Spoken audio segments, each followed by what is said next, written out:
may not be doing as well today, but discussing pickup team, another team to watch out for.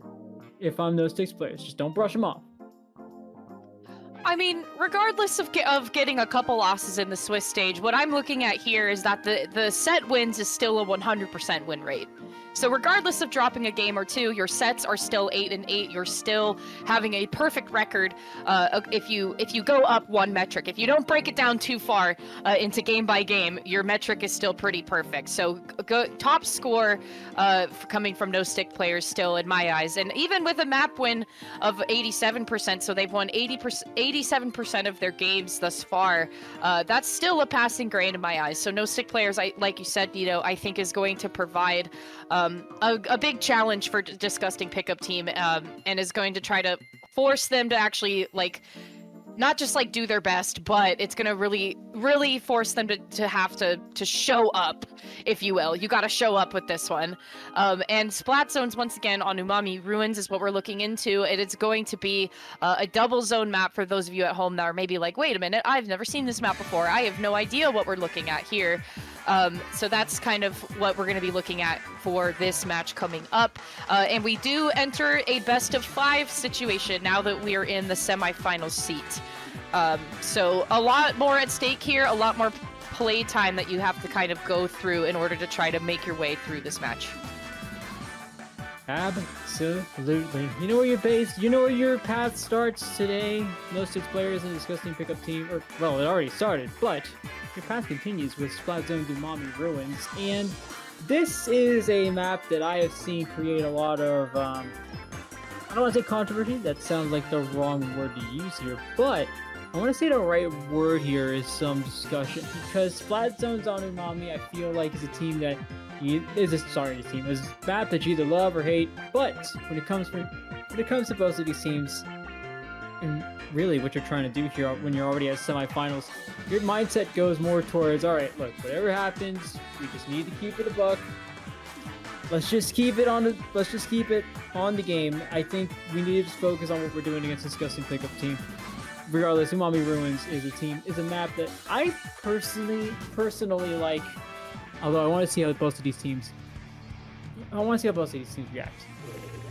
And to be fair as well, speaking of Umami Ruins in ancient times, fermentation was spontaneously discovered in about 10,000 BCE with an accidental preservation of dairy in a very hot climate. And then we've kind of seen the process get more and more refined in China in 7000 BCE with different beverages, Mesopotamia, Egypt, with beer actually in 5000 BCE. So we could maybe see the beginnings of the fermentation process here in Umami Ruins, perhaps. There's so much history to be learned. And speaking of making history here, No Stick Players is going to be the first to open us up. Yeah, I just saw a restarter literally run somebody over from those players, so Disgusting Pickup Team, you've earned a wipeout, and you've also earned a vehicular manslaughter charge with it. So, Disgusting Pickup Team now well in control of the zone here. Look at how far up they're going. We still see this sort of skirmishy roll from the Dreadbringer on the side of the Disgusting Pickup Team come out, but how effective will it be? Well, now everyone's backed up here. No players take control of the zone and get again. Yeah, there was a lot of reliance on that, what are they called? The block, the bumper, the whatever that is. That right there in front of Kawa. There's a lot of reliance there to try to defend so that Reef Slider could be initiated, but it wasn't quite enough, so Disgusting Pickup Team is going to be following up here, now maintaining a really good hold on both zones. The penalty is going to be gone. You can see Scammy is trying to see if they can break out here. They take Noxy down in the process. No penalty standing in the way, though, of Disgusting Pickup Team, and you have Scammy actually just looking in for the fights versus actually painting any zones here, and still, zone has been in a neutral area for quite some time. Disgusting Pickup Team was able to follow up and take it back. Yeah, I'm kind of surprised here. I mean, this is Disgusting Pickup Team has one player all the way in the corner where No 6 Players is. That's a prime opportunity for No 6 Players to be like, all right, look, let's just send everyone past it. Let's just run past it. We can get the zone. We'll worry about this rush. We'll worry about this tent later. But of course, he did have some players respawning, so there's not and you didn't have everything you wanted to have at your disposal there immediately. But now it's more of a skirmishy one. This is actually kind of what I'm seeing here. All of gameplay, all the fighting is happening outside of the zone here. No one really has control of the zone yet. That's really surprising to me. It seems like everything's going on around the zone rather than outside of it. Yeah, and even when stuff is happening on the outside, it's still Disgusting Pickup Team that is playing more towards the objective than No Stick players, which I'm wondering kind of what's the tactic here. Do you want to try to keep taking people's fight away from the zone? But it's not enough if you can't follow it up and still maintain what's happening on objective. It seems to me that they get at least one zone in possession, but then Disgusting Pickup Team is really quick to follow up. Finally, we see that turn around for No Stick players, but just briefly, Nito, as two people are taken down and Disgusting Pickup Team is here to stay. And Disgusting Pickup Team making the most of what has been a chaotic situation. Both teams here. No Stick players at least has Scammy here with the Kraken. Kraken could be very dangerous for him, but not there. As we see Disgusting Pickup Team yet again. Look at where they are again. This is where we saw the Red Ringer earlier, and see if this Restarter picks it up. Anything else there? Nothing there yet, and that's the danger of Restarter, making sure he know a getaway route. Didn't have one there, but Scammy now still looking to cause some damage with this brush. Scammy has been dangerous with this brush before, but they're the only player left alive.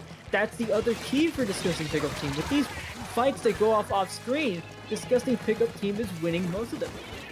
You can tell that Scammy maybe was the only one that ate some of their fermented foods this morning, as they're trying to kind of hold it down for the folks of No Stick players here, but Disgusting Pickup Team is one step ahead and clearly has all the keys to success here and probably all of the different things that they could pickle. Nito, I'm just going to start randomly naming all the things that you could pickle, and I'm going to start it off with beets. Beets? What about the ones made by Dr. Dre? Oh.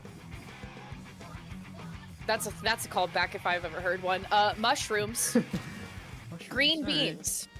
Garlic. Garlic. What's the hot Italian giardiniera with like the mix of vegetables? You know what I'm talking about? That's a good one. Giardiniera with the mix of vegetables. Oh goodness. I don't radishes. know. Radishes. Yes. That's hot peppers. Okra. Like the band?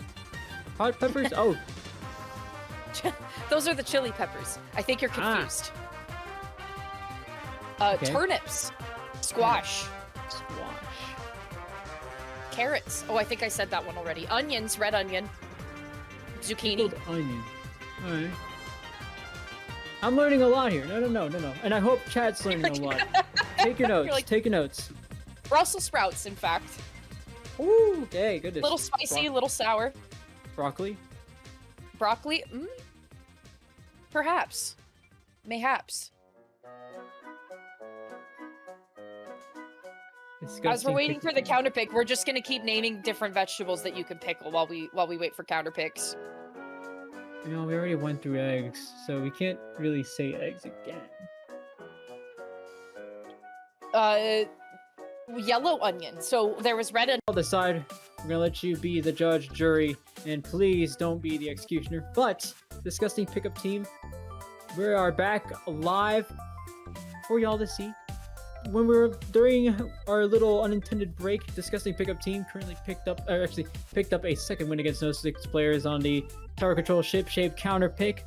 Lots of fun stuff there that we saw, Zaf, and maybe we got some exclusive access to unintentionally because we did subscribe to the IPL Premium service. What is this counter pick that I just saw? Crab Leg, okay. It's where the money of your premium service is going towards. You have Crab Leg Capital and Clam Blitz. Everybody, welcome on back to the Lowing stream. Gather round, gather round. We're here again on Twitch. I know I think we over chatted and named so many vegetables that you could pickle. It inevitably crashed the stream from the stench of the vinegar and the brine that we're both kind of sitting in right now and giving you all of this knowledge on pickling. So we apologize for that. We apologize to IPL for that as well. the pickle talk got a little strong today and actually oversaturated what was happening on the stream. So going in to the third round here, Disgusting Pickup Team is up 2-0. They are currently eyeballing the 3-0 potentially against No Stick Players here, and moving on in the bracket. No Stick Players is looking to even just try to salvage some kind of win, and they're hoping that Clan Blitz on Crabblade Capital is going to be the way to do just that. But Nito, I really do feel like these days we're kind of seeing a return of some Splatoon 2 meta tactics, because my gosh, it seems to me that the missiles really are just trying to make themselves a staple again in this game. If it's due to any weapon, it's going to be the Frozen Pro. Frozen Pro paints so well, and it takes so little to get those missiles back online that why not? I mean, let's bring back Splatoon 2 stuff. I mean, you have a pencil that in this game, you have a pencil that if you put it next to another player, it's so well for control. It does so well for control that it's really hard to play against the one player that the pencil is backing up. Now, if you're also playing with other weapons such as like a crab, those strikes will do very well. Inkzuka, those strikes will work very well. Make that Inkzuka have to panic. There's a lot that the strikes can do, the missiles rather can do for this game. So you're going to see Splatoon 2 tactics come back in. I hope we see K-Pro come back. That way we can have everyone play Splattershot Pro again. No bias there. But you know what? We'll see what comes up here. Clan Blitz, Crab Leg. Those are places that, by the way, that is a place where the missiles can do very well there, especially on the Grace, which has to be something that No Sticks Players is coming in with in mind. Yeah, I'm hoping that once again, kind of when you pick a counter, when you choose your map mode for a counter pick, chances are you have a really good scenario for where you're at and how you want to try to move forward in the game. But to me, it would seem that No Stick Players is still playing with an E-Leader. They do have E-Leader on their side, so this is a really phenomenal map to have something like that, the range and the openness of it all, because Disgusting Pickup Team is working with a lot less range. They have the Headit kind of trying to back them up here with Kawa, but they still do have that cooler to their advantage, and no cooler on the side of No Stick Players. Could that be the thorn in the side that's not working for them? Quite possibly, but we will only have a little bit of time to tell, as economy so far is booming for Disgusting Pickup Team. Yes, invest in stocks right now, because otherwise who knows what will happen. That's why you invest in Disgusting Pickup Team. There's a triple from the paintbrush, no less, from the side of DPT. No Sticks Players having to back up. No choice but to back up here. And now the Reslider's coming back in. Another pick with that Reslider. What more can you do with your own team? We're finding out very soon. Your Scammy goes down as well. No clams to follow up with, though, unless Stelter is able to pick up a few from the side there, and is able to do so. But we don't have any more follow-up from that. But my goodness, Sap, if you want to make a statement early on in the match, that's the way to do it. Make sure you know, hey, we know team play, and as soon as we get a triple off of that, we can do as much as we want with our team. I imagine having the E-Leader taking 2 steps out of the spawn and then immediately have to jump 2 steps back. They had to super jump the 3 steps back that they took to get out of spawn because because the Dreadringer was just there and they were not leaving. Imagine having to push all the way back in the 2 steps that you took. It was before the E-Leader could even get started, they immediately had to go back to square one. So phenomenal opening from DPT.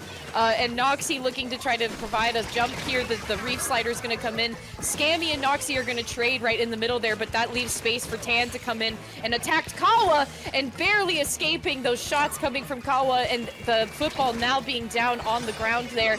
Still, though, No Stick Players, they got to get it together here, Nito. There's not really any clams at hand for them to take, and Tan going around the right-hand side maybe was not the correct way to do that.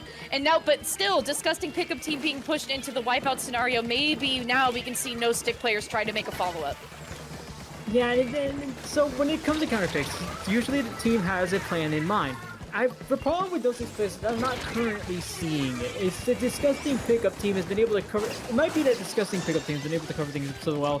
By the way, No Sticks Players get 2 power climbs in. Now a lead change now for No Sticks Players, and you have 3 rather, ready for these decapitators to respawn back in, jump in with a power clam. So maybe everything gets thrown out the window when you start playing a game like this. And that's why I was talking about these plans. There's another plan that goes wrong for you because that decap just goes down as soon as it lands. So what I'm saying here is plans get thrown out the window. A famous Mike Tyson once said everyone has a plan until you get decapitated in the face. And you know what? I've heard that before because Mike Tyson's favorite game canonically is actually Splatoon. And I have read that online. That is not misinformation. But it looks to me, Disgusting Pickup Team is trying to make a follow-up. But finally, Nito, I love to see that No Stick Players is hitting back harder with at least a 20-point lead and a little bit of change for a penalty here. Disgusting Pickup Team has been trying to put clams together, but it's been successful. However, they can't even hold on to them for very long because No Stick Players are here to stay. Once again, Scammy grounding that football, having two of them right next to each other, Nito. That is going to be a great, I guess, distractionary and or kind of the carrot dangling in front of the horse's mouth of a Disgusting Pickup Team here because No Stick Players is still holding it down and bubbled near the basket point. Unfortunately, no football to follow it up there, but No Stick Players just has to ride this out for another minute. I like what No Stick Players is doing here. Now you have Scammy. Now you're backing up Scammy, rather. Scammy does so well with Brush alone that you're saying, all right, now we're going to have the decap run with this Zipcaster. We're going to have the Frozen Pro run up with this with the Brush as well. Scammy is not going to do anything alone. And that's what you want to do with Scammy, because Scammy is so dangerous with an Octo Brush. How much damage you can do, how much you can sneak up on you.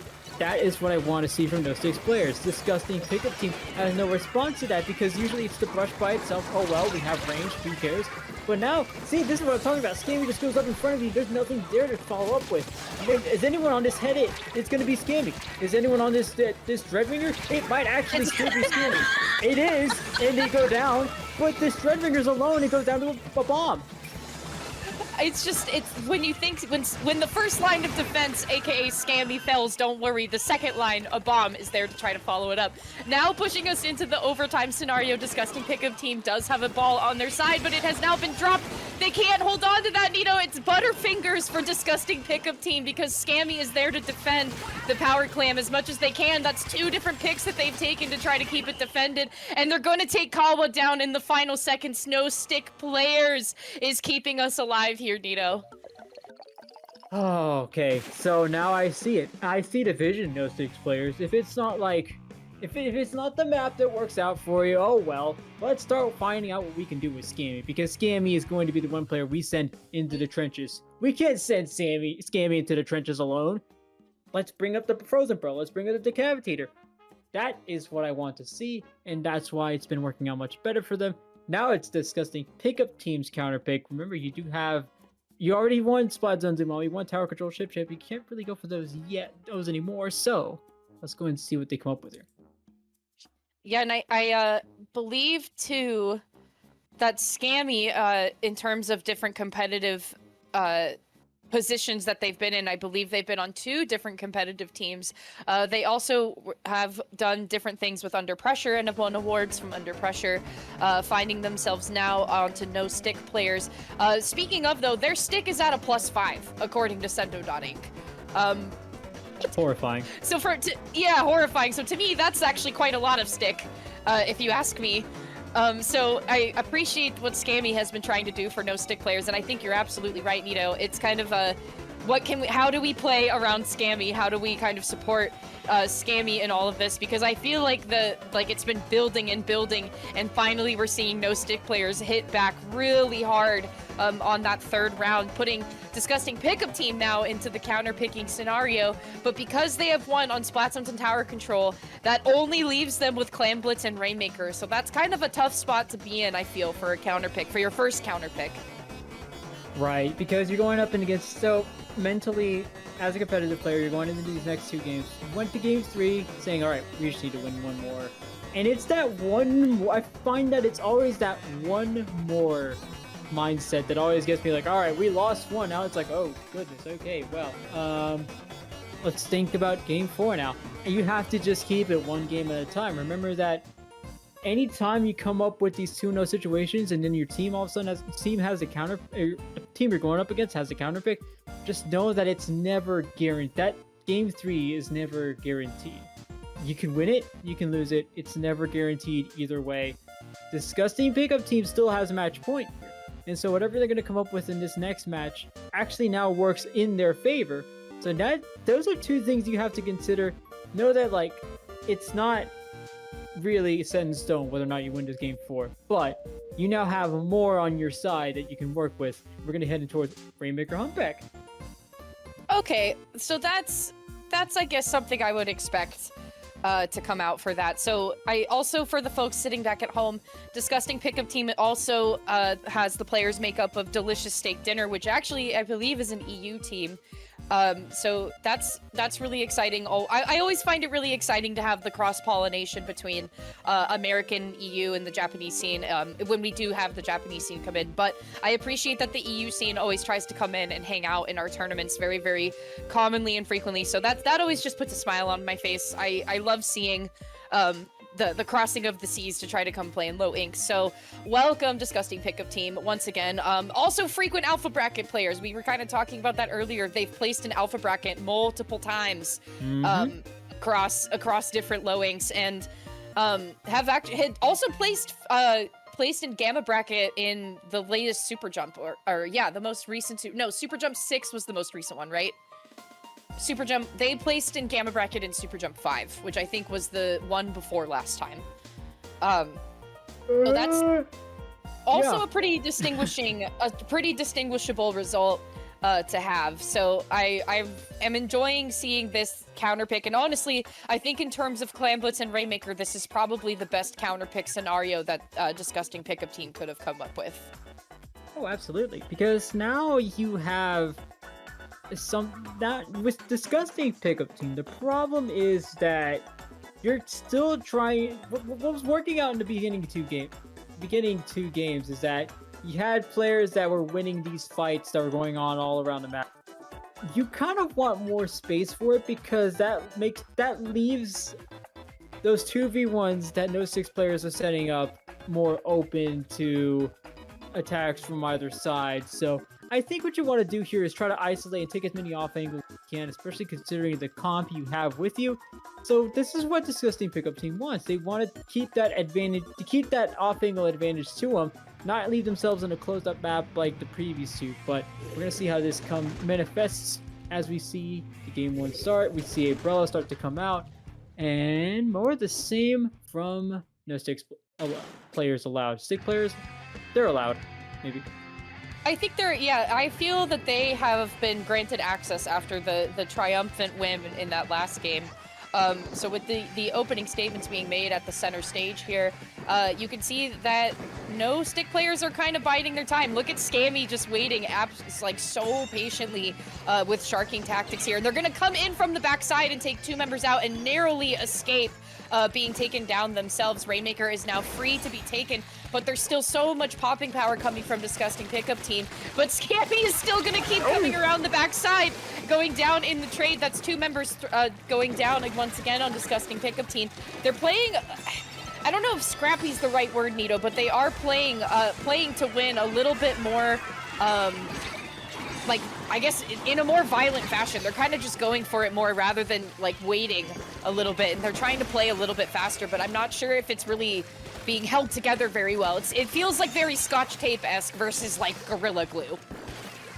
Well, maybe sometimes Scotch tape is what it takes. I know that playing with Green playing especially coaching with the one and only Magic 8 Ball, you do start to find out that the best solution to certain problems is to just hold forward. Disgusting Pickup Team is using that mindset, and they're executing well on it. As to whether or not it's working, I mean, you finally got Scammy on an off angle there, and now you have one of the main weapons for most stakes players down. This is what you want to see a little bit more of heading into this matchup, but at the same time, everything's so not coordinated. Everything's all just like happening on one side of the map or the other. They lose 3 players, no 6 players gets a few more picks in, and now they've got the checkpoint. Yeah, popping checkpoint is going to be really huge here, and also trying to hold down the corner, but that's Tan going down, popping bubble too, but reaching their end in the bubble, unfortunately, so that's going to be Disgusting Pickup Team turning it around and going for the checkpoint of their own here. A little bit of a struggle there to try to paint the Dreadringer's feet to get them to safe passage, but finally getting the checkpoint of their own. Just one more point to get lead, and a very quick point to be taken at that, but Rainmaker's going to fall at the 48 mark, so that is no stick players. Looking actually to come in from flank in from the backside there. No escaping unless you are quick to jump out from Disgusting Pickup Team. So no to stick players is looking to try to turn it around. And turning it around, they absolutely can. Disgusting Pickup Team has now gotten themselves past the checkpoint, something that No Sticks players has yet to do. And you still have people going in on each and every side of the map here, and you're losing players. So now these adventures are starting to become far more effective than they previously were. Look at the strikes that are coming away from the middle of the map here. Now we have the 13 remaining. Disgusting Pickup Team working so well here, making this look very disgusting for No Sticks players. I mean, my goodness. Once you throw everything on the wall and hope it sticks, some of it has to stick at some point. And now it's these E-leader shots that are currently sticking and working out very well for them, but they did pick out the Rainmaker, and they do get the wipeout as well, so it's still fairly good here, and you also get the Rainmaker out of the way. And some breathing room here for No Sticks. Yeah, definitely have some time to kind of reform and recreate the structure that we want to try to run here. So many of the points are just in this back corner. You can see the Reef Slider coming in, almost jumping off of the front side there, but barely keeping on down at the 33 mark. It is going to only be Scammy that is left alive. They're going to hold on to that Zipcaster in their pocket while the other players of No Sticks respawn back in to the map now, and here comes Scammy, but is quickly taken out. You know, that is going to be huge for Disgusting Pickup Team, because now Disgusting Pickup Team has all the breathing room in the world and the points to match it as we enter the last minute of the game. Your mindset at some point as a competitive player has to include the fact that most of the 1v1s you're going to take in this game are going to be off angle. Disgusting Pickup Team is showing you why that's working out well for them, because you get all these fights where No Sticks players are just completely caught off guard. Then you get these huge triple 3-down, 4-down situations. That's working out very well for them. No Sticks players, though, still trying to find their way towards that path. They do at least have some stuff to work with, the bubbler, and now you have not much to work with. Sorry, there's a 2-down on either side. So, No Sticks players still finding it very difficult to get past Disgusting Pickup Team, who are throwing everything at the wall, and most of it's actually sticking pretty well. Is it? Yes, it is. Yeah, it seemed to me that the discernment of trying to take the fight with the Rainmaker versus trying to achieve safe passage by staying in the bubble was really hard to try to figure out in those couple seconds there. The Rainmaker's now going to be dropped down into the trench down below. Still a very decent amount of points here, and no escaping the bomb in the trenches. That is an ideal position if you are in the lead for the Rainmaker to be, because at that point you just have to start throwing bombs and it'll ricochet off the shield. So Disgusting Pickup Team taking us 3-1. They're going to be moving on to winners finals. Well then, that was a little anticlimactic, but was it really? I mean, this is a game that went with two huge pushes, and the phrase "it could have gone other way" is a little cliche, I understand, but this is one of those games where even when Disgusting Pickup Team felt like they had all the keys to success here and they were executing them on them very well, No Sticks players started to get themselves back into control in the latter half of the matchup, and I like that. I very much like that. Yeah, I agree with you. I was really starting to see some momentum coming from No Stick players from that crab leg game. So I was hoping, I mean, obviously maybe Disgusting Pickup Team went with Rainmaker because they were like, we just got stomped in Clambits. We don't want to do that again, so we have to try to pick the other game mode. This is the first time today that we've seen all 4 game modes show up here, which is kind of fun. And I feel like a lot of times with counter picking, you don't really get to see all 4 game modes like this, but the story ended up this way with having Disgusting Pickup Team pushed into the counter pick spot by round 3, so they really were limited in their options and what they could actually pick. But they are going to be moving on into the winners bracket. Like we said, No Stick players is going to be knocked out. or knocked down rather. And Disgusting Pickup Team is going to have a rematch against Fun PB. Fun PB 3-0'd them in the Swiss stage, and so finding themselves toe-to-toe in Alpha Bracket again, this is the rematch that Disgusting Pickup Team has